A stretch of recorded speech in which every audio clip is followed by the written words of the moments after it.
খয়েরপুরের পুরনো হাভেলিতে খার্চি উৎসব ও মেলা আয়োজনের প্রস্তুতি শুরু। 14 জুলাই খার্চি উৎসব ও মেলার সূচনা করবেন মুখ্যমন্ত্রী। খার্চি উৎসবে এবারের থিম সবুজই ভবিষ্যৎ। রাজ্যের তথা খয়েরপুরের পুরনো হাভেলিতে ঐতিহ্যবাহী খার্চি উৎসব আসন্ন।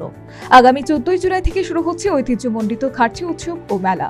ইতিমধ্যেই এই খার্চি উৎসব ও মেলার আয়োজনের প্রস্তুতি শুরু হয়ে গেছে। বিভিন্ন দপ্তরের সমন্বয়ে কার্যত খার্চি মেলা কমিটি এই 7 দিন ব্যাপী এই উৎসব ও মেলার আয়োজন করে আসছে। এবারও এর কোনো ব্যতিক্রম নেই। সেই প্রস্তুতির মাঝে আগামী 14 জুলাই মুখ্যমন্ত্রী মানিক সাহা খার্চি উৎসব ও মেলার উদ্বোধন করবে বলে মঙ্গলবার আহত সাংবাদিক সম্মেলনে জানালেন মেলা কমিটির চেয়ারম্যান তথা স্থানীয় বিধায়ক রতন চক্রবর্তী। এবারও হবে 14 তারিখ 11:30টায় আমাদের মাননীয় মুখ্যমন্ত্রী প্রফেসর ডক্টর মানিক সাহা মহোদয় এটা শুভ উদ্বোধন করবেন এবং উপস্থিত থাকবেন আমাদের বিশেষ অতিথি হিসাবে মিস্টার সুশান্ত চৌধুরী মহোদয় এবং কনক্লুডিং সেরিমনিটা হবে 20 তারিখে।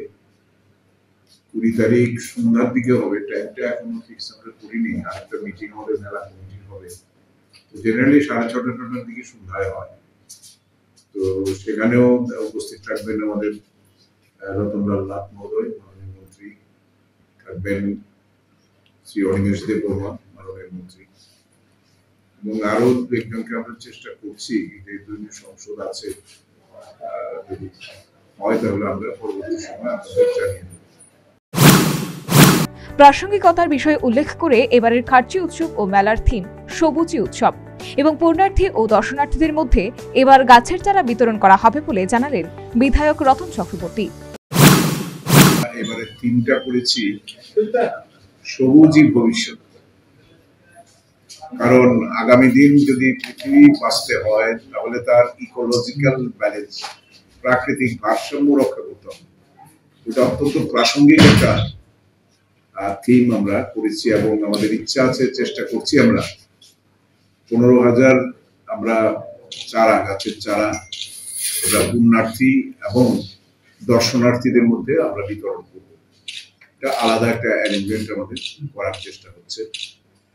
এছাড়া জানেন আপনি যে সারা ভারতবর্ষে বিভিন্ন জায়গায়, বিশেষ করে দিল্লি, গুয়াহাটি, কলকাতা বিমানবন্দর, আমাদের এখানে রেলওয়ে স্টেশন, বিভিন্ন জায়গায় খার্চির কিন্তু প্রচার ডিসপ্লে হয় এবং সেটা ট্যুরিজম দপ্তর থেকে করা হয়।